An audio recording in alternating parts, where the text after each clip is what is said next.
Hi and welcome to Outwell.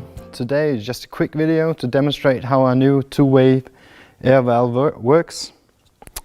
The way it works is you open up the cap here, which shows a spring-loaded mechanism inside the valve. In order to open the valve, you push down the spring and it will lock in place in open position.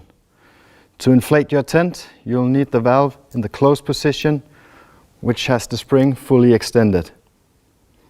Thank you for watching. For more information, visit outwell.com.